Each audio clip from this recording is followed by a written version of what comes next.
Immaginate la notte fredda del 31 dicembre dell'anno 999. L'Europa intera è avvolta nel buio. Nelle campagne italiane i contadini sono rintanati nelle loro capanne di legno e fango, stretti attorno al focolare.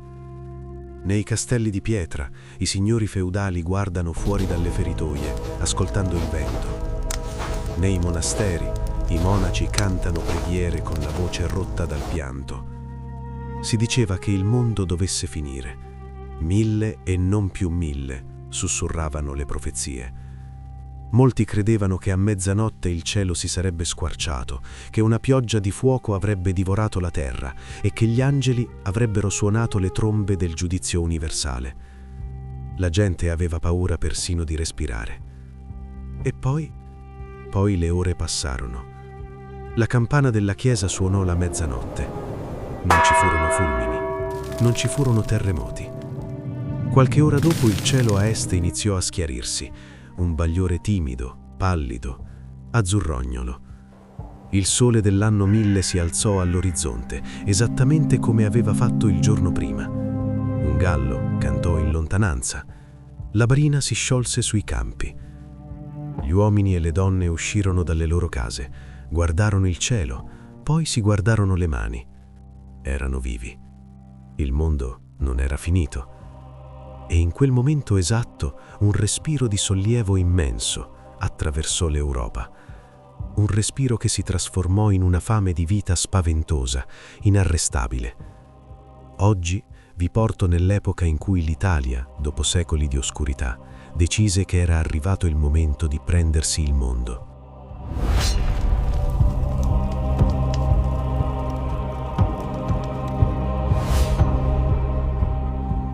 Cari amici di Sussurri dalla storia italiana, bentornati. Spegnete i rumori del presente, mettetevi comodi e lasciatevi cullare dalla voce del tempo. Nel nostro ultimo viaggio abbiamo attraversato l'inferno. Abbiamo camminato tra le rovine fumanti dell'impero romano. Abbiamo tremato davanti agli zoccoli dei cavalli dei Longobardi. Ci siamo nascosti nei castelli per sfuggire alle frecce degli Ungari e alle scimitarre dei Saraceni.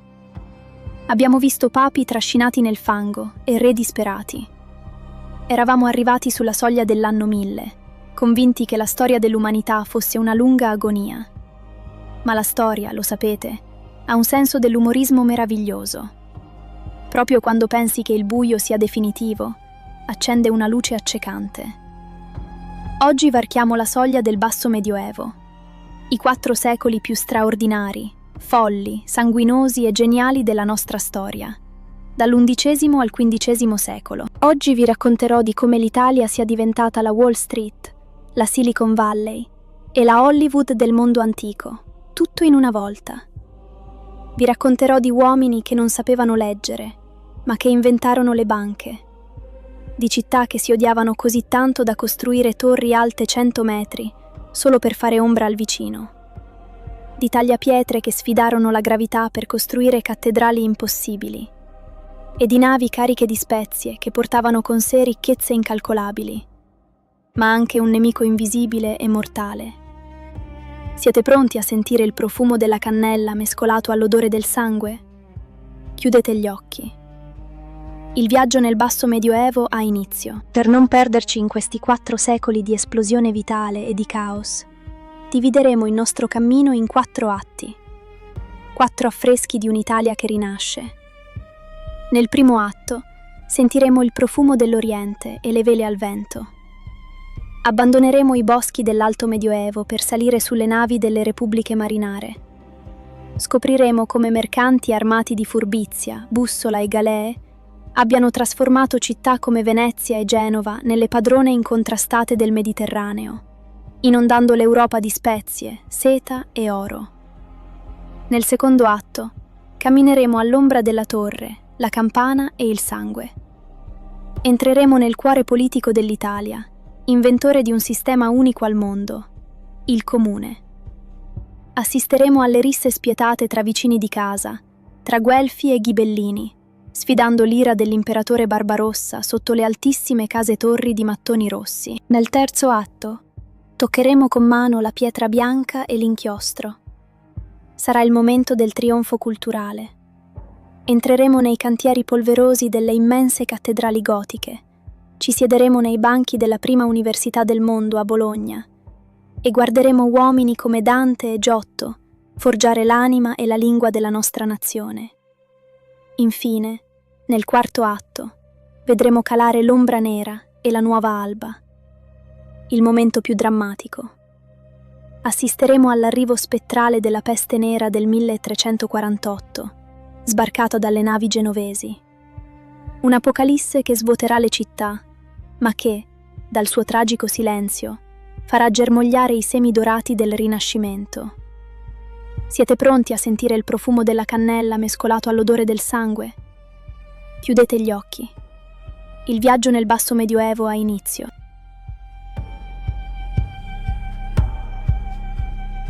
Per capire la scossa elettrica che attraversò l'Italia nell'undicesimo secolo, dovete immaginare un orso che si sveglia dal letargo.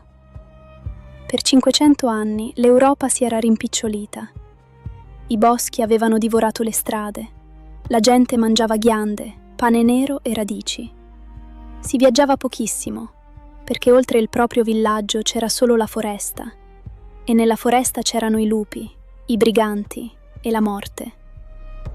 L'eroe indiscusso dell'Alto Medioevo era il cavaliere, l'uomo chiuso in un'armatura di ferro, barricato dietro le mura di un castello di pietra, che possedeva la terra e sottometteva i contadini. Ma dopo l'anno 1000 qualcosa nell'aria cambia. È un cambiamento letterale. Il clima si scalda. È il cosiddetto optimum climatico medievale. In Inghilterra si inizia a coltivare la vite. I ghiacciai sulle Alpi si ritirano. I raccolti raddoppiano. La gente smette di morire di fame. E quando smetti di morire di fame, inizi a fare figli. La popolazione europea esplode. Immaginate il rumore di quei decenni. È il rumore metallico, sordo e costante di migliaia di asce che abbattono alberi. I contadini escono dai boschi, bonificano le paludi, strappano terra alla foresta per piantare grano e improvvisamente i vecchi castelli feudali diventano troppo stretti.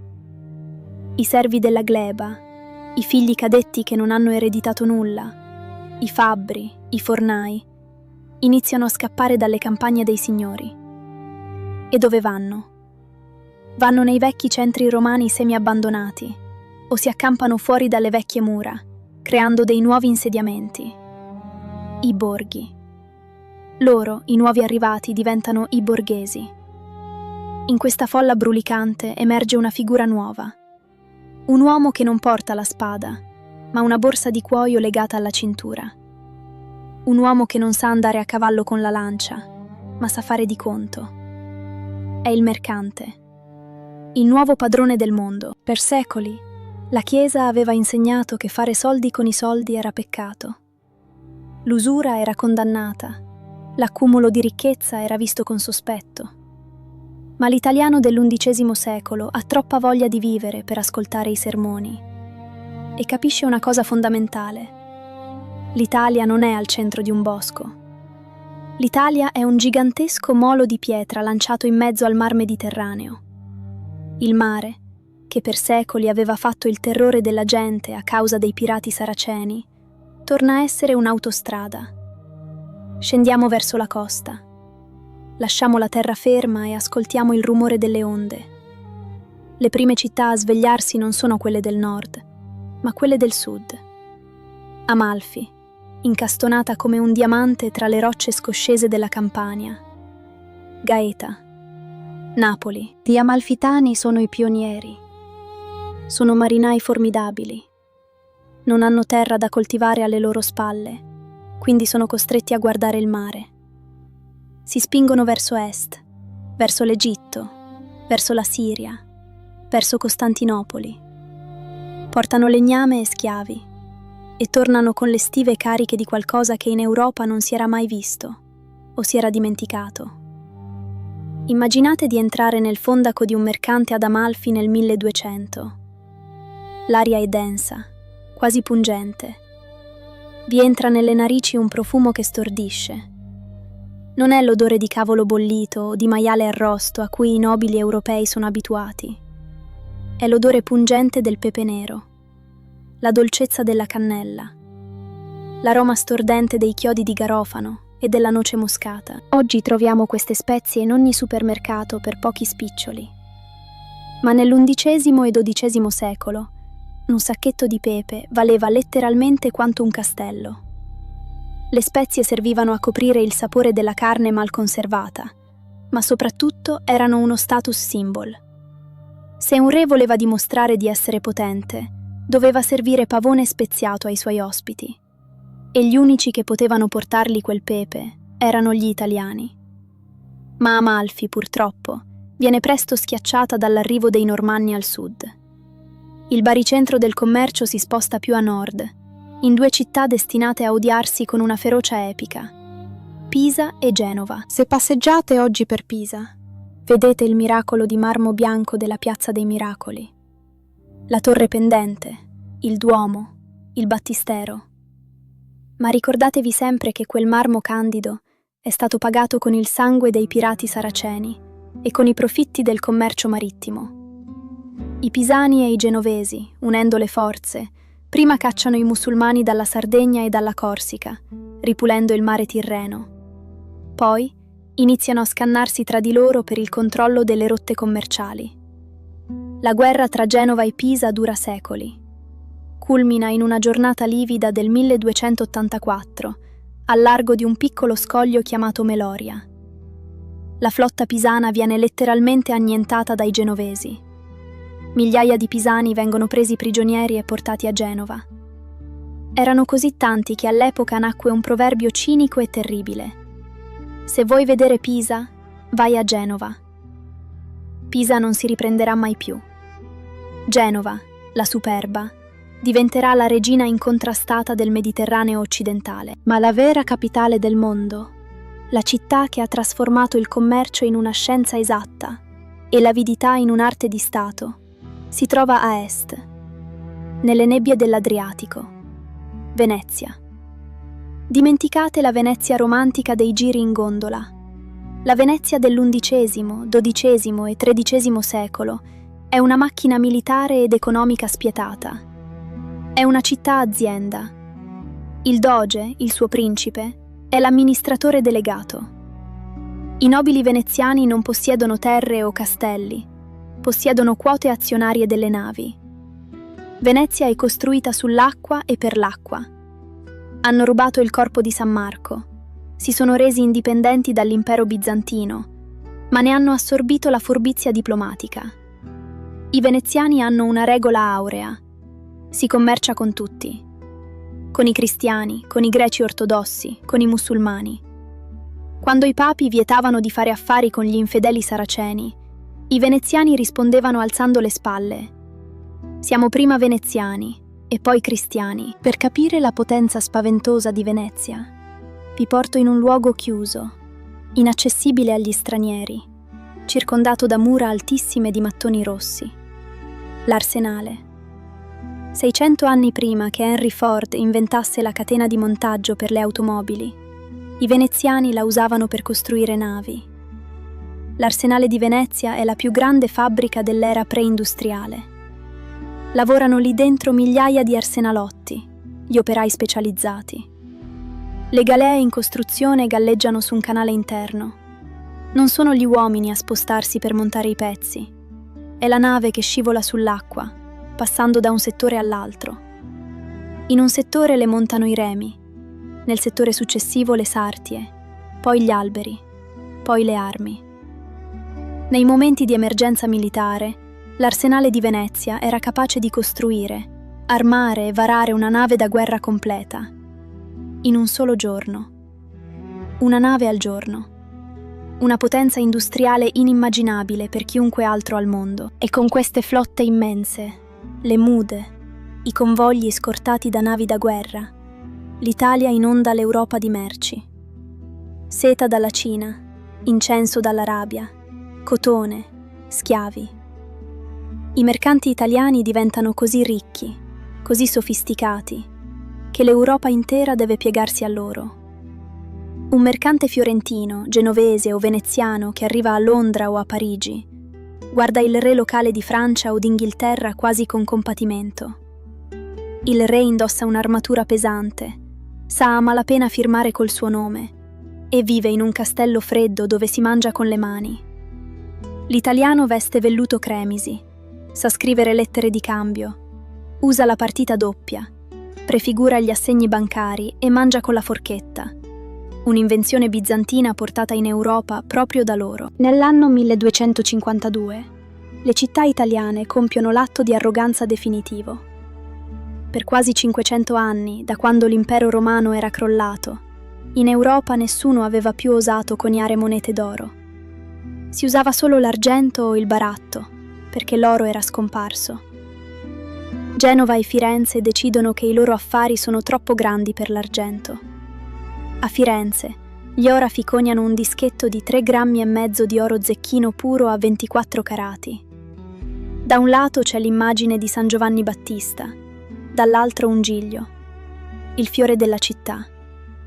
È il fiorino d'oro. Il fiorino diventerà il dollaro del Medioevo. Sarà accettato dai mercati di Londra fino alle tende dei Khan mongoli in Asia. Ovunque tu andassi nel mondo conosciuto, se tiravi fuori un fiorino, sapevi che avresti potuto comprare qualsiasi cosa. L'Italia non aveva più un imperatore, non aveva un esercito unico, non aveva un'identità nazionale politica. Era frammentata in decine di pezzi, eppure dominava il mondo. Ma c'è un lato oscuro in questa esplosione di vita e di ricchezza. Quando la gente si chiude dentro mura cittadine ristrette e quelle mura si riempiono di uomini orgogliosi, armati e in competizione sfrenata per il denaro, la scintilla dell'odio ci mette un attimo a scatenare un incendio. Lasciamo i moli di Venezia e le galee di Genova. Entriamo nel cuore dell'Italia centrale, nelle piazze della Toscana e dell'Emilia. Sopra di noi si alzano torri spaventosamente alte, che tolgono la luce al sole. E nell'aria non si sente più l'odore della cannella. Si sente l'odore metallico del sangue e il suono ossessivo, martellante, di una campana a rimosso che chiama i cittadini alle armi. Sta per iniziare l'epopea spietata dei comuni.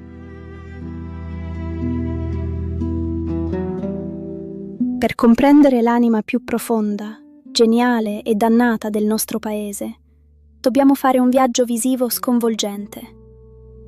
Vi chiedo di immaginare di trovarvi in volo, come un falco, sopra la pianura padana o le colline della Toscana, intorno all'anno 1200. Guardate giù. Se guardaste la Francia o la Germania nello stesso periodo, vedreste immense distese di foreste, castelli isolati in cima alle montagne, e intorno a questi castelli, piccoli villaggi di contadini impauriti, sottomessi al duca o al conte locale. C'era un signore che comandava tutto, e un re lontano che cercava di tenere insieme i pezzi. Ma in Italia lo spettacolo è folle. È un'anomalia assoluta in Europa. L'Italia centro-settentrionale è costellata da decine di città. Città murate, pulsanti di vita, circondate da un fossato d'acqua. E ognuna di queste città, improvvisamente, inizia a comportarsi come se fosse uno stato a sé stante. Una piccola repubblica indipendente. Come era possibile? Dov'era il potere centrale? Dov'era l'imperatore? L'imperatore del Sacro Romano Impero esisteva. Viveva in Germania. Ma per lui scendere in Italia significava attraversare le Alpi con un esercito e affrontare il caldo, la malaria estiva e una popolazione insofferente. Scendeva solo quando doveva farsi incoronare dal Papa a Roma. Poi se ne tornava tra le nevi tedesche. Questo vuoto di potere, durato decenni, aveva creato un miracolo politico: il comune. Mentre in Europa i contadini pagavano le tasse al nobile del castello, nelle città italiane mercanti, artigiani, fabbri e avvocati si erano guardati in faccia e avevano detto: perché dobbiamo obbedire a un conte tedesco che non c'è mai? Perché non ci governiamo da soli? E lo fecero. Si riunirono nelle piazze, davanti alle vecchie chiese, e fondarono un'associazione, una comune. Giurarono sui Vangeli di aiutarsi a vicenda, di difendere le mura della città e di eleggere dei magistrati, i consoli, che avrebbero amministrato la giustizia e riscosso le tasse. Non era democrazia, intendiamoci. Al potere c'erano le grandi famiglie, gli aristocratici urbani, i ricchi mercanti della lana o della seta. I poveri non contavano nulla.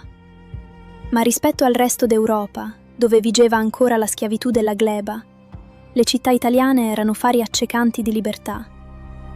C'era un proverbio tedesco che circolava in quell'epoca, carico di invidia e di verità. L'aria della città rende liberi.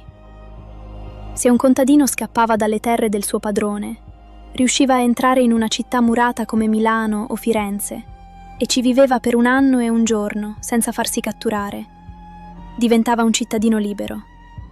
Nessun nobile poteva più reclamarlo. Le città divennero calamite umane. Si riempirono all'inverosimile.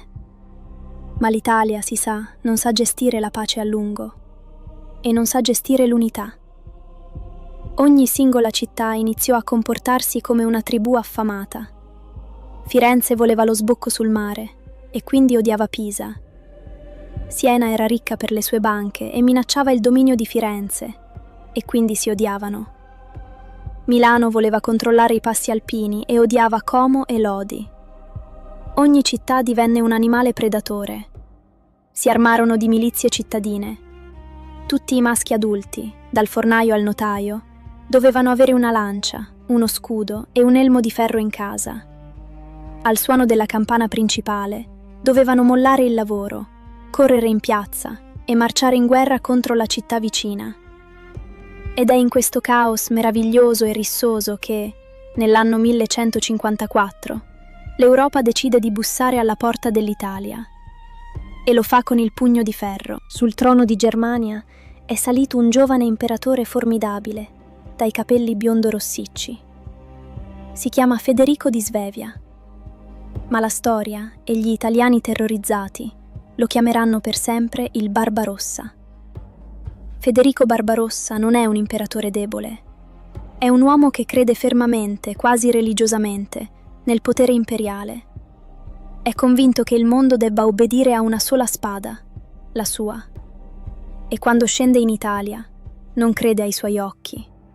Si aspetta di trovare sudditi obbedienti che gli pagano le tasse. Invece trova queste città-stato arroganti, ricchissime, circondate da fossati formidabili, governate da mercanti che osano battere moneta e farsi le leggi da soli. Per un nobile tedesco è un affronto inaccettabile. Barbarossa convoca una dieta, un'assemblea a Roncaglia, vicino Piacenza. Chiama i migliori avvocati dell'Università di Bologna, che stavano studiando proprio il vecchio diritto romano, e chiede loro: di chi sono i diritti su queste terre? Di chi è il diritto di riscuotere le tasse, coniare moneta, amministrare la giustizia? Gli avvocati, leggendo i vecchi codici di Giustiniano, rispondono: le regalie appartengono solo all'imperatore. Barbarossa alza la testa, guarda i rappresentanti dei comuni italiani e dice: rivoglio tutto. Le città italiane, abituate alla libertà, si rifiutano. Inizia una guerra brutale, durata quasi 30 anni. Milano, la più grande, la più arrogante, la più ricca di tutte, si erge a capo della resistenza. Barbarossa la assedia, la prende per fame. E nell'anno 1162 compie un gesto che deve servire da monito per tutta l'Europa. Non si limita a sconfiggere Milano, ne ordina la distruzione totale, manda i guastatori a demolire le mura, fa riempire di terra i fossati, fa abbattere le case e spargere il sale sulle rovine, una terribile eco di Cartagine. E la cosa più crudele? Barbarossa obbliga le milizie delle città italiane alleate con lui, come Como e Lodi, che odiavano Milano, a compiere materialmente la distruzione. Li costringe a smantellare i propri fratelli. Sembrava la fine del sogno dei comuni, ma l'Italia, messa all'angolo, riesce a fare l'unica cosa che raramente le riesce. Si unisce. Sotto la spinta disperata e furba di Papa Alessandro III, che temeva il potere di Barbarossa, le città del nord mettono da parte gli antichi odi. Milano, ricostruita in fretta e furia dalle sue ceneri, Ferrara, Brescia, Mantova, Verona, si uniscono in un'alleanza militare senza precedenti, la Lega Lombarda. Il momento decisivo arriva in una giornata di fine maggio, nell'anno 1176. Siamo a Legnano, una pianura polverosa a nord di Milano. Barbarossa sta scendendo di nuovo dalla Germania con la sua cavalleria pesante, i temibili cavalieri teutonici, carri armati di carne e acciaio. I comuni lo aspettano. Non hanno molti cavalieri, sono principalmente fanteria. Fabbri, sarti, muratori, armati di lunghe picche. Ma hanno un simbolo che ha cambiato il modo di fare la guerra. Al centro del loro schieramento c'è un enorme carroccio. Un carro trainato da buoi bianchi, dipinto di rosso, con al centro un altare e un'antenna altissima che sventola i colori della città e del Papa. Sopra il carroccio ci sono dei preti che dicono messa e dei trombettieri. Il carroccio non è solo un pezzo di legno, è l'anima della città. Sotto quel carro, legati da un giuramento di sangue che gli storici romantici chiameranno la Compagnia della Morte, ci sono 300 fanti scelti. Sanno che se il carroccio cade, la città è morta. La cavalleria tedesca di Barbarossa carica. Uno scontro devastante. Frantuma la prima linea lombarda. Arriva fino al carroccio. Sembra l'ennesima vittoria imperiale. Ma i fanti milanesi, aggrappati alle ruote di quel carro sacro, non arretrano di 1 millimetro. Formano un muro di lance inespugnabile. I cavalli tedeschi si infilzano, cadono, si azzoppano. Barbarossa stesso viene sbalzato da cavallo, finisce nel fango e scompare nel caos della battaglia. I tedeschi, credendo morto il loro imperatore invincibile, vanno nel panico. In quel momento, la cavalleria milanese che si era riorganizzata carica sul fianco. È una rotta totale. I comuni italiani sconfiggono l'impero. I mercanti sconfiggono i cavalieri. Barbarossa, sopravvissuto a stento, dovrà umiliarsi, firmare la pace di Costanza nel 1183 e riconoscere ufficialmente che quelle città avevano il diritto di governarsi da sole. Una vittoria epocale. Ma la pace con l'esterno, in Italia, significa solo una cosa: poter finalmente tornare a farsi la guerra all'interno. Se le guerre tra città vi sembrano feroci, non avete ancora visto cosa succedeva dentro le mura. Immaginate di camminare per i vicoli di Bologna, di Firenze o di San Gimignano nel 1200. Oggi vi meravigliate guardando la torre di Pisa o il campanile di Giotto. Ma all'epoca, le città italiane assomigliavano a Manhattan. Erano selve di mattoni. A Bologna c'erano oltre 100 torri altissime, strette, senza finestre ai piani bassi, che si innalzavano verso il cielo grigio per 60, 80, persino 100 metri, come la torre Asinelli. A cosa servivano? Non erano campanili per le chiese, non erano monumenti, erano macchine da guerra.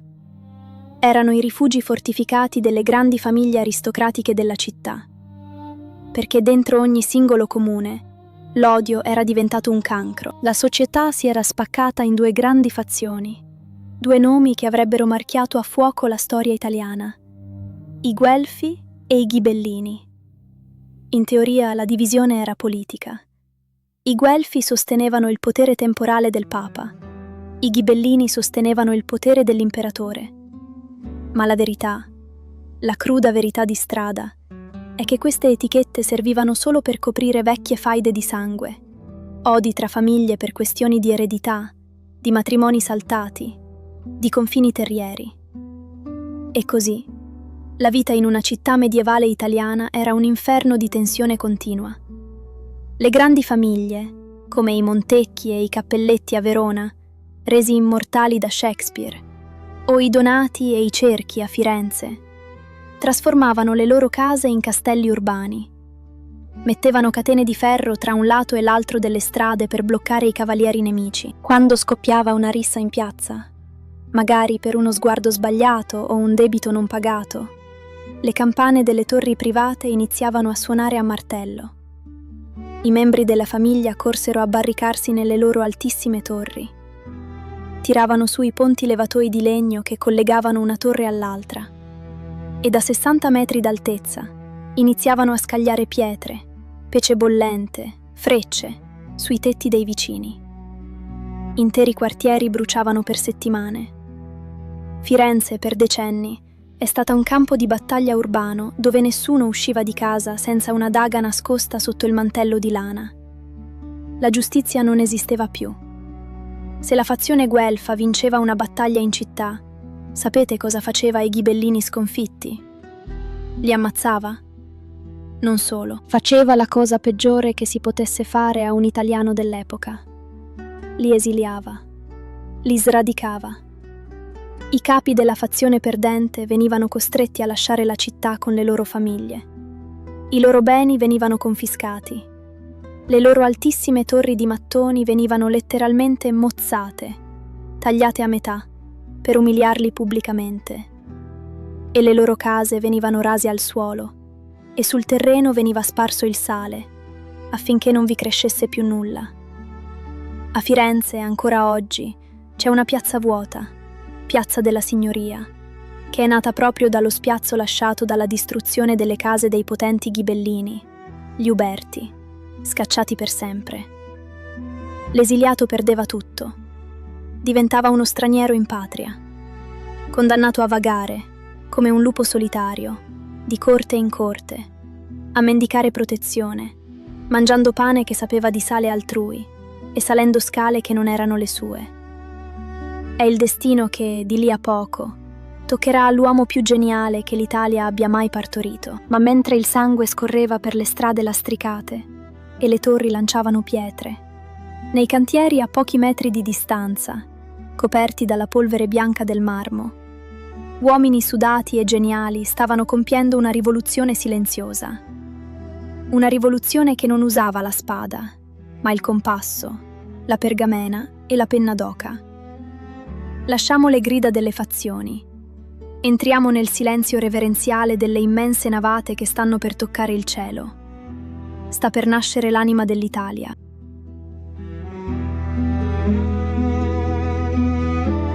C'è un paradosso meraviglioso nell'anima italiana del basso medioevo.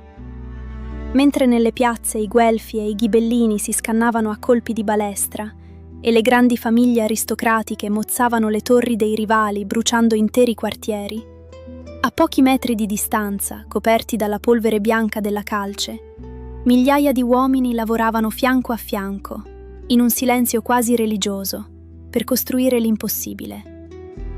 Se vi chiedessi qual è il simbolo del basso medioevo in Europa, molti di voi penserebbero a un cavaliere in armatura o a un castello. Ma vi sbagliereste. Il vero simbolo di questi secoli, l'oggetto che riassume tutta la superbia, la fede, la ricchezza e l'arroganza tecnica di quest'epoca, è la cattedrale gotica. Immaginate di essere un contadino dell'anno 1200. Siete abituati a vivere in capanne di legno alte 3 metri, umide e buie. Le chiese del vostro villaggio sono massicce, tozze, con muri spessi come fortezze e finestre piccolissime, simili a feritoie, per paura degli attacchi esterni. È lo stile romanico. Un'architettura che ti schiaccia a terra, che ti ricorda quanto sei piccolo e peccatore davanti a Dio. Ma poi viaggiate verso una grande città, verso Milano, Siena, Firenze, Orvieto. E da chilometri di distanza, sopra i tetti rossi delle case, vedete spuntare qualcosa di mostruoso e bellissimo. Una montagna di marmo bianco e rosa, che non sembra poggiare sulla terra, ma sembra letteralmente appesa al cielo. Il gotico non è un semplice stile architettonico, è una rivoluzione ingegneristica e teologica di maestri costruttori, architetti che spesso non sapevano nemmeno firmare col loro nome, ma che avevano la geometria di Pitagora impressa nel cervello. Scoprirono che usando archi a sesto acuto, appuntiti verso l'alto, e costruendo degli archi rampanti all'esterno per scaricare il peso, potevano fare una magia.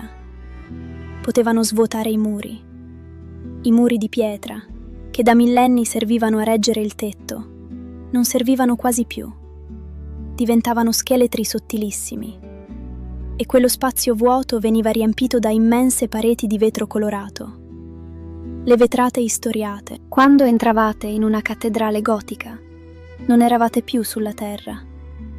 Eravate immersi in una luce soprannaturale, rossa, blu cobalto, oro, che filtrava attraverso figure di santi e demoni alte decine di metri. Le colonne salivano così in alto che l'occhio umano si perdeva nell'ombra delle volte a crociera. L'intera struttura era una freccia puntata verso il paradiso, un inno alla verticalità che ti costringeva ad alzare il mento e a trattenere il respiro. Ma la costruzione di una cattedrale, in Italia, non era solo un atto di devozione a Dio. Era, prima di tutto, un atto di arroganza politica contro i vicini. Costruire la chiesa più grande, la cupola più larga, il campanile più alto, era il modo che avevano i comuni per gridare al mondo: noi siamo i più ricchi, noi siamo i migliori. La storia del Duomo di Siena e del Duomo di Firenze è forse l'esempio più folle di questa corsa agli armamenti di marmo. A Firenze, verso la fine del 1200, il comune decise che la vecchia chiesa di Santa Reparata era troppo piccola per la loro grandezza. Ordinarono all'architetto Arnolfo di Cambio di progettare la chiesa più imponente che la cristianità avesse mai visto: Santa Maria del Fiore. Volevano una cupola così larga che potesse coprire l'intera popolazione della Toscana.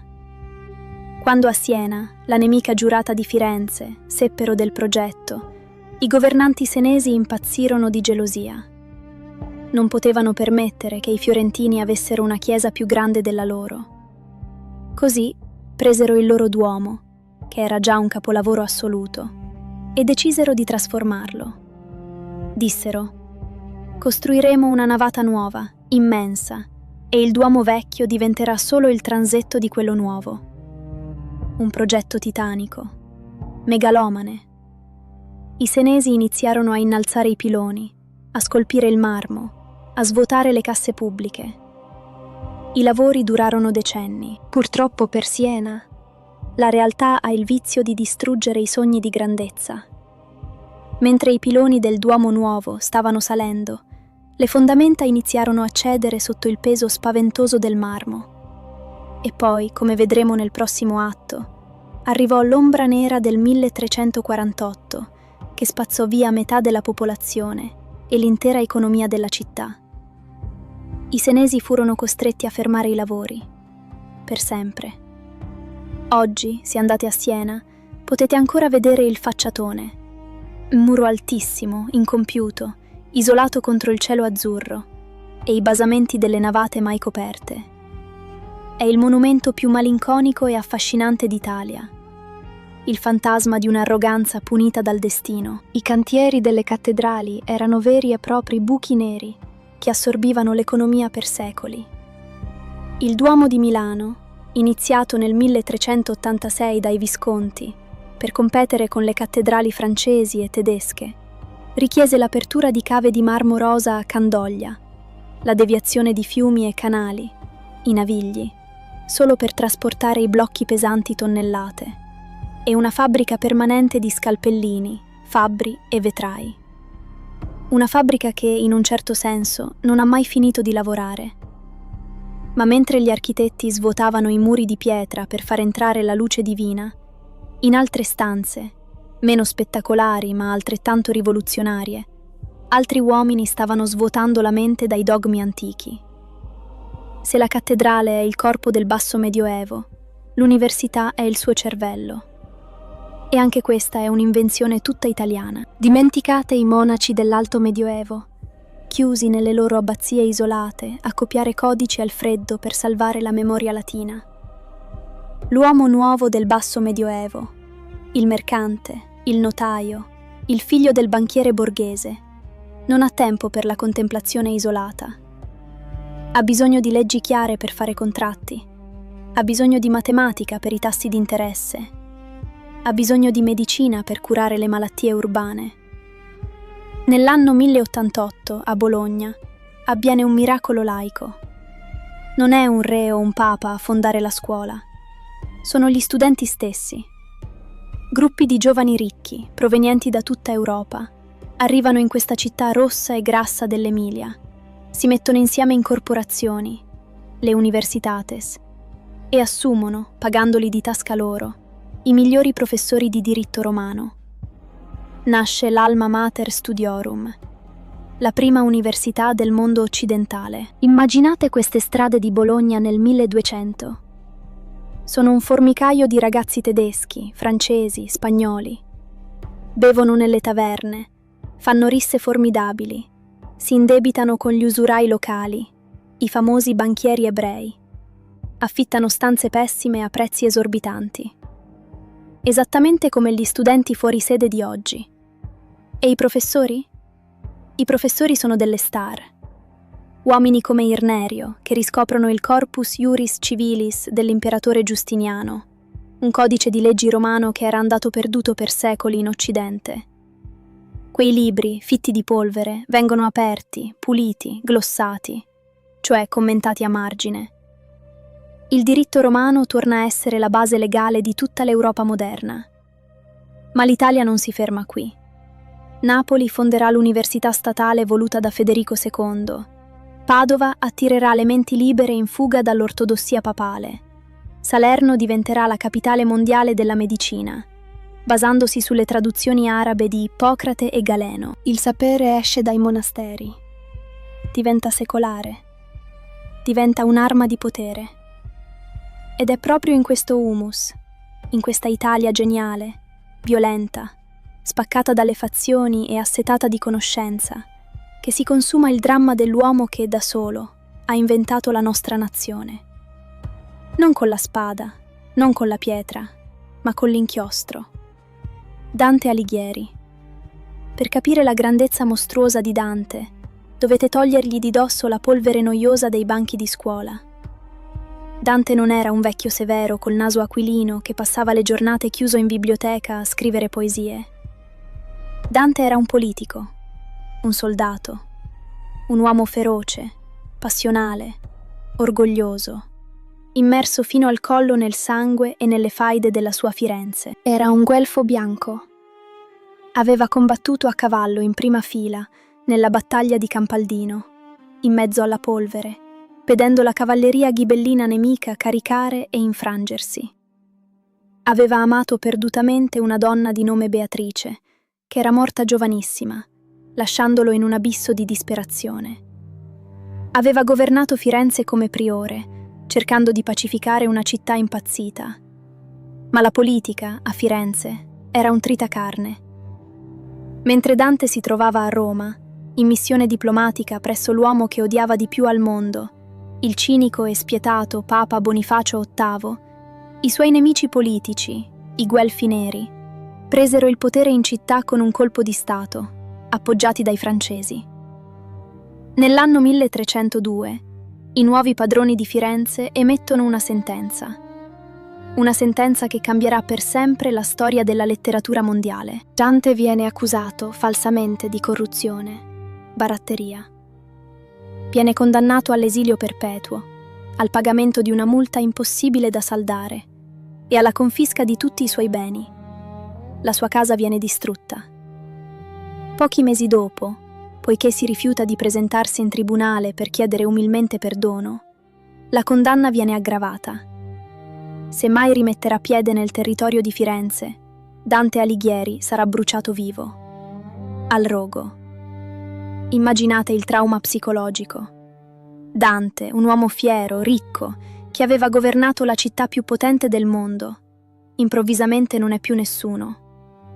A 37 anni perde sua moglie, i suoi figli, che rivedrà solo molto più tardi, la sua casa, la sua identità.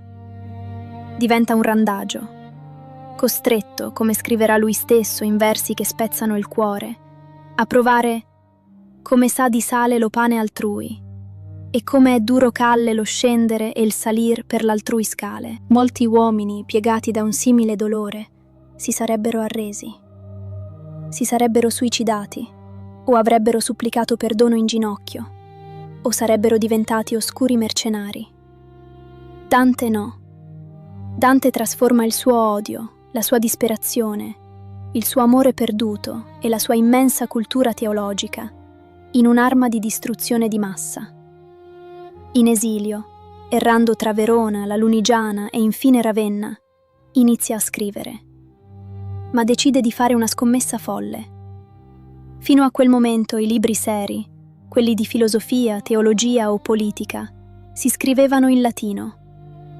Il volgare, la lingua parlata dal popolo, dai fabbri, dalle donne al mercato, era considerata una lingua sporca, rozza, buona solo per le canzoni d'amore leggere dei trovatori provenzali o siciliani. Dante invece decide che il volgare, e nello specifico il suo dialetto fiorentino, è degno di raccontare l'universo intero, è degno di descrivere Dio. Scrive la commedia. Sarà Boccaccio, decenni dopo, ad aggiungere l'aggettivo divina. Non è solo un poema, è un'architettura spaventosa, un colosso gotico fatto di parole. 14.233 versi perfetti, incatenati l'uno all'altro da una rima baciata che lui stesso ha inventato, la terzina incatenata, che ti trascina giù per l'inferno e su fino al paradiso, senza farti riprendere fiato. Dante immagina di perdersi in una selva oscura, di essere salvato dall'anima del poeta latino Virgilio e di scendere vivo nell'oltretomba. Ma l'inferno di Dante non è un luogo teologico astratto, è il campo di battaglia della politica italiana.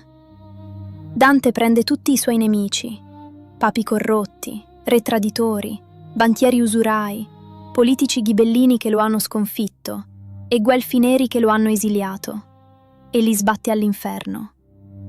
Li condanna per l'eternità, li fa bollire nel sangue, li fa mordere dai serpenti, li conficca nel ghiaccio, costringendoli a parlare con lui. La Divina Commedia è la vendetta di un esiliato che, non avendo più un tribunale terreno a cui appellarsi, si è fatto giudice supremo per conto di Dio. Quando il poema inizia a circolare, trascritto a mano in centinaia di copie, l'Italia rimane folgorata. Fabbri, mercanti, prostitute, cavalieri, tutti leggevano o ascoltavano i versi di Dante, e improvvisamente un contadino della Lombardia e un notaio della Sicilia scoprirono che potevano capirsi, che condividevano un immaginario, una lingua bellissima, dura come la pietra e dolce come il miele. L'Italia, divisa politicamente in 1000 pezzi sanguinanti, viene unita in quel preciso istante, dalla rabbia e dall'inchiostro di un uomo solo, morto di malaria a Ravenna nel 1321, senza mai poter rivedere il battistero della sua amata Firenze. E proprio negli stessi anni in cui Dante inventa la lingua italiana a colpi di terzine, un altro uomo, suo amico e concittadino, sta compiendo lo stesso identico miracolo con il pennello. Giotto. Giotto prese la pittura bizantina, quelle figure piatte, rigide, d'oro, che sembravano alieni fluttuanti, e la distrusse. Dipinse uomini e donne in carne ed ossa, diede loro peso, gravità, ombre, e soprattutto diede loro il dolore. Se andate alla Cappella degli Scrovegni a Padova, affrescata da Giotto nei primi anni del 1300, e guardate il compianto sul Cristo morto, vedrete gli angeli nel cielo blu. Non sono divinità fredde e perfette. Hanno il volto stravolto, si graffiano le guance, si strappano le vesti, urlano di dolore. Esattamente come urlerebbe una madre italiana che ha appena perso un figlio in guerra. Giotto aveva portato Dio sulla terra, tra le strade di polvere dell'Italia dei comuni. Siamo all'inizio del 1300. L'Italia è al culmine assoluto della sua potenza economica, architettonica e intellettuale. I mercanti dominano il mondo con il fiorino, le cattedrali bucano il cielo, la lingua perfetta è stata forgiata, e la pittura è rinata. Sembra l'inizio di un regno dorato che non finirà mai. Ma la storia, come un autore sadico, non lascia mai che la felicità duri troppo a lungo. Il destino stava per presentare un conto salatissimo per tutta questa arroganza. Un nemico che non poteva essere fermato con le mura altissime, non poteva essere comprato con i fiorini d'oro e non poteva essere dipinto, se non sotto forma di uno scheletro con la falce in mano. Il vento che soffia dai porti del Mar Nero sta per portare, a bordo delle gloriose navi genovesi, il silenzio definitivo. L'ombra nera sta per calare sull'Europa. Preparatevi, perché nel prossimo e ultimo atto, la metà di tutto ciò che abbiamo visto costruire finora svanirà.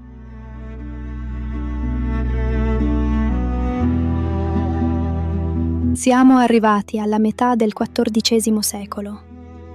L'Italia, come abbiamo visto, è una macchina perfetta. Una fuoriserie lanciata a folle velocità su una strada costruita con fiorini d'oro, seta, marmo gotico e terzine dantesche. La popolazione europea è arrivata a toccare i 75 milioni di persone. Le piazze italiane sono talmente affollate che si fa fatica a camminare. Le botteghe artigiane lavorano giorno e notte. I telai di Firenze producono panni di lana che vestono i re di mezza Europa. Le galee veneziane e genovesi fanno la spola con l'Oriente, riportando spezie, allume, schiavi e profumi. Sembrava che l'uomo avesse finalmente sconfitto la natura, che con i soldi, l'ingegno e le mura spesse il dolore fosse stato bandito. Ma la natura, quando viene sfidata, ha un modo tutto suo per ripristinare l'equilibrio. E lo fa con una crudeltà che nessuna spada e nessun esercito umano potrebbe mai eguagliare. Tutto ha inizio lontano dall'Italia. Nel profondo est, in una città fortificata chiamata Caffa, sulle rive del Mar Nero, nella penisola di Crimea. Caffa era una ricchissima colonia commerciale dei genovesi, un avamposto cristiano in mezzo alle steppe asiatiche. Nell'anno 1346, la città viene assediata da un immenso esercito di tartari dell'Orda d'Oro, guidati dal Khan Ghanibek. I genovesi, chiusi dietro le loro mura formidabili, si difendono bene. Ma nel campo dei tartari, fuori dalle mura, inizia a succedere qualcosa di strano. I soldati nomadi iniziano a morire, non per le frecce genovesi. Muoiono di una febbre fulminante, coperti di macchie nere e rigonfiamenti purulenti. In pochi giorni, l'esercito assediante viene decimato da un morbo sconosciuto. Il Khan capisce che l'assedio è fallito, ma prima di ritirarsi, compie il primo, devastante atto di guerra batteriologica della storia umana. Prende i cadaveri infetti dei suoi soldati, li carica sulle enormi catapulte e li lancia oltre le mura di Caffa, dentro la città genovese. I corpi marcescenti si schiantano nelle strade, sui tetti, inquinando l'aria e i pozzi d'acqua. I genovesi, in preda al terrore, gettano i cadaveri in mare, ma è troppo tardi. Il panico si impadronisce della colonia. I mercanti genovesi corrono al porto, caricano in fretta e furia le loro ricchezze su 12 galee e salpano verso ovest, verso casa, verso l'Italia. Fuggono dall'inferno, convinti di essersi salvati. Ma non sanno, non possono sapere, di aver imbarcato un passeggero clandestino. Nelle stive buie e umide di quelle navi, in mezzo ai sacchi di grano e alle balle di seta, si nascondono migliaia di ratti neri. E sul pelo di quei ratti, invisibile a occhio nudo, viaggia un batterio, lo Yersinia pestis. Ottobre dell'anno 1347. Le 12 galee genovesi entrano nel porto di Messina, in Sicilia. È una splendida giornata autunnale. I marinai scendono a terra, barcollanti, febbricitanti. Molti sono già morti durante la traversata. Le autorità portuali di Messina si rendono conto subito che qualcosa non va. Guardano i corpi dei marinai e vedono il segno del demonio. Rigonfiamenti neri e dolorosissimi all'inguine e sotto le ascelle. I gavoccioli. Le navi genovesi vengono cacciate in mare aperto con le armi, ma il danno è fatto. I topi, attraverso le cime d'ormeggio, sono già scesi a terra. Le pulci infette hanno già iniziato a pungere. La morte nera è sbarcata in Europa. Quello che accadde nei mesi e negli anni successivi, tra il 1348 e il 1351, supera i confini dell'Apocalisse. Il morbo risale l'Italia a una velocità inimmaginabile. Da Messina a Napoli, poi Roma. Poi si divide. Una via prende per Genova e il sud della Francia, l'altra sale verso Firenze, Siena, Bologna, Venezia. Nessuna città, nessuna muraglia, nessuna montagna può fermarlo. Come si moriva nel 1348? Ce lo racconta con una lucidità agghiacciante un testimone oculare, il grande scrittore Giovanni Boccaccio, che visse la peste a Firenze. Non c'erano medici in grado di capirlo. I salassi, le preghiere, i roghi di erbe aromatiche per purificare l'aria corrotta, i miasmi, non servivano a nulla. Dal momento in cui appariva il primo linfonodo nero e gonfio, grande come una mela, all'inguine o sul collo, la condanna era firmata. La febbre schizzava a livelli mortali, il malato sputava sangue, il corpo si copriva di macchie livide. In 3, massimo 5 giorni, si moriva in un'agonia atroce. Ma il vero orrore della peste nera non fu la malattia fisica, fu la disgregazione morale della società, l'annientamento totale dell'umanità. Boccaccio ci lascia parole che ancora oggi fanno tremare i polsi. Scrive che il terrore era così assoluto, così disumano, che i legami di sangue si spezzarono. La compassione morì prima degli uomini. I fratelli abbandonavano i fratelli. Le mogli scappavano via lasciando i mariti a letto, morenti e assetati. E la cosa più innaturale e abominevole di tutte, i padri e le madri, pur di non farsi infettare, rifiutavano di visitare e di curare i loro stessi figli, lasciandoli morire da soli nel buio delle loro stanze. Le leggi umane e divine crollarono.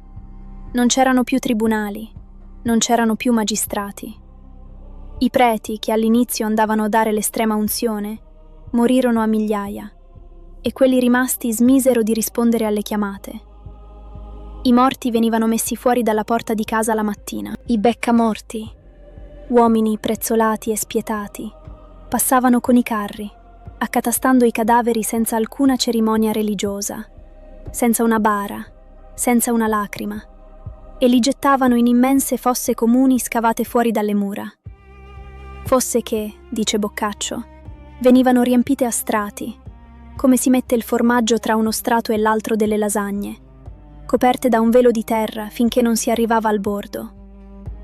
Siena, la città che stava costruendo il duomo più grande del mondo, venne colpita con una violenza inaudita. 60.000 abitanti prima della peste, 12.000 dopo. Un cittadino senese, Agnolo di Tura, scrisse nel suo diario: «E io, Agnolo di Tura, seppellii i miei 5 figlioli con le mie stesse mani. E non suonavano campane, e non si piangeva nessuno, per qualsiasi danno che fosse, perché quasi ognuno aspettava la morte. A Firenze morirono 60.000 persone. A Venezia, su 100 abitanti, ne morirono 60. Le navi veneziane venivano trovate alla deriva nel mare Adriatico, cariche di spezie preziose, ma con l'intero equipaggio morto sui ponti. Le strade polverose e caotiche che avevamo visto riempirsi di mercanti e cavalieri si svuotarono. Un silenzio irreale, rotto solo dal rumore delle ruote dei carri dei cadaveri, avvolse l'Italia. Le greggi di pecore vagavano incustodite per le campagne. I raccolti marcirono sui campi perché non c'erano più braccia per mieterli. In soli 4 anni, l'Europa perse tra 1/3 e la metà della sua intera popolazione. 20, forse 30 milioni di morti. Un genocidio naturale. Sembrava davvero la fine del mondo. La punizione divina per l'arroganza dell'uomo, per il lusso dei mercanti e per i peccati dei papi. Ed è qui, in mezzo a questa desolazione assoluta, tra le ceneri fumanti della morte nera, che avviene il capovolgimento di fronte più straordinario della storia umana. Se c'è una lezione che l'Italia ci ha insegnato fin dai tempi della caduta dell'Impero Romano, è che noi non moriamo mai. Noi rinasciamo, cambiando pelle. E lo facciamo in modo spiazzante. La peste nera non fu la distruzione dell'Europa, fu il suo reset più doloroso, ma più potente. Cosa accadde quando il morbo, nell'anno 1351, iniziò finalmente a ritirarsi? Quelli che erano sopravvissuti si guardarono intorno. Metà della popolazione era scomparsa, ma le case di pietra, i mulini, i telai, i campi fertili, le navi e l'oro nei forzieri dei banchieri, quelli non si erano ammalati. Quelli erano ancora lì, intatti. E improvvisamente si verificò un paradosso economico e sociale clamoroso. L'immensa ricchezza accumulata in 3 secoli di commerci si concentrò, da un giorno all'altro, nelle mani di pochi. Uomini che prima della peste erano artigiani di basso livello, si ritrovarono a ereditare le botteghe e i capitali dei loro parenti ricchi, morti senza altri eredi. Ma non solo i ricchi diventarono più ricchi. Poiché mancavano disperatamente braccia per lavorare nei campi o per tessere la lana, il valore del lavoro umano schizzò alle stelle. Un contadino o un operaio fiorentino, che prima della peste doveva accontentarsi delle briciole per sopravvivere, ora poteva guardare in faccia il padrone e dire: «Vuoi che io mieta il tuo campo? Vuoi che io costruisca la tua casa? Pagami il triplo, altrimenti vado a lavorare dal tuo vicino, che è disperato quanto te». I salari aumentarono vertiginosamente. La gente del popolo iniziò a mangiare carne, a comprare vestiti migliori, a pretendere una vita degna. Le donne, poiché mancavano uomini, iniziarono a gestire affari, botteghe e testamenti. L'Italia uscita dalla peste era traumatizzata, sì, ma era oscenamente ricca e soprattutto aveva fame di vivere.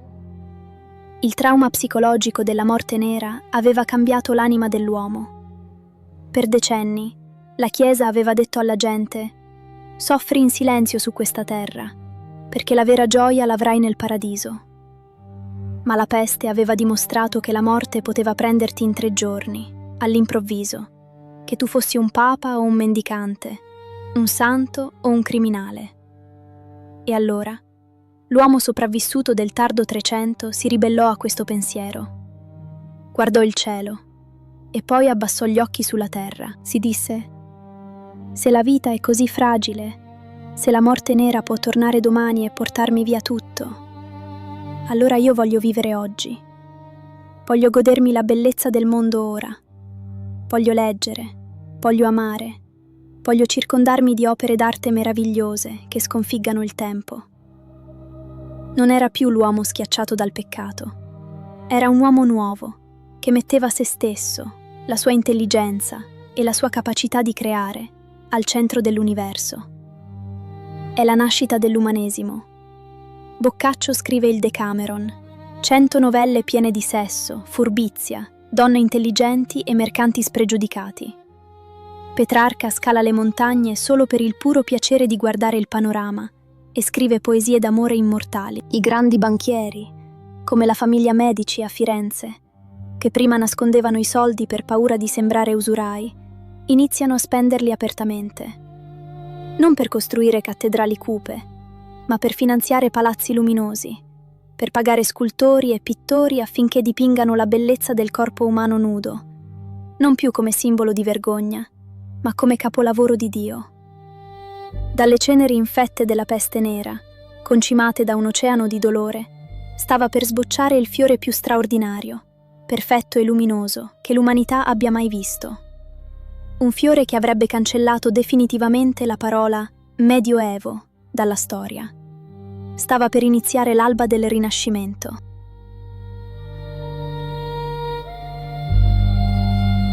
E qui, davanti a questa nuova luce, il nostro lungo viaggio si ferma. Siamo partiti dalla mattina fredda dell'anno 1000, con il fiato sospeso per la paura della fine del mondo. Abbiamo navigato sui mari aperti con i mercanti veneziani, sfidando pirati e tempeste per una manciata di pepe. Abbiamo sentito il metallo delle spade incrociarsi sotto il carroccio, nel sangue e nel fango delle lotte tra guelfi e ghibellini. Abbiamo visto torri mozzate e cattedrali immense puntare verso l'infinito. Abbiamo ascoltato la rabbia di Dante Alighieri in esilio, mentre con la sua penna costruiva la nostra lingua e la nostra identità. E infine, abbiamo trattenuto il respiro davanti all'orrore della morte nera, camminando nelle strade vuote e silenziose di un'Italia ferita a morte. Eppure, in questa immensa giostra di orrore e di bellezza, la lezione che impariamo è sempre una sola. L'Italia non muore mai. Si spezza, brucia, si innamora, si tradisce, piange i suoi figli, ma dalle sue stesse ceneri tira fuori la forza per reinventare il mondo. Il Medioevo, quell'epoca che ci hanno sempre descritto come buia, è stata in realtà la fornace incandescente in cui è stato forgiato il nostro presente. Senza il coraggio arrogante dei comuni, senza il genio dei mercanti e dei pittori medievali, non saremmo ciò che siamo oggi. Amici di Sussurri dalla storia italiana, abbiamo attraversato 4 secoli di passione e ingegno. Spero che questo viaggio vi abbia fatto sentire l'odore della polvere, il calore del sole sui cantieri e il battito del cuore dei nostri antenati. Ma la nostra storia, la storia d'Italia, non si ferma certo qui. Anzi, all'orizzonte, l'alba del Rinascimento sta già illuminando Firenze, Venezia e Roma. È l'epoca dei geni assoluti e degli intrighi più oscuri, l'epoca di Leonardo da Vinci, di Michelangelo, di Machiavelli, ma è anche l'epoca dei veleni dei Borgia, dei roghi di Savonarola e dei condottieri di Ventura. La storia è una porta che aspetta solo di essere aperta, ma siete voi a possedere la chiave. Fatemelo sapere con un commento qui sotto. Ditemi cosa vi ha emozionato di più di questo viaggio medievale e se siete pronti a entrare nell'età moderna. Vi aspetto al prossimo sussurro. Che la memoria del passato possa sempre illuminare il vostro futuro. A presto.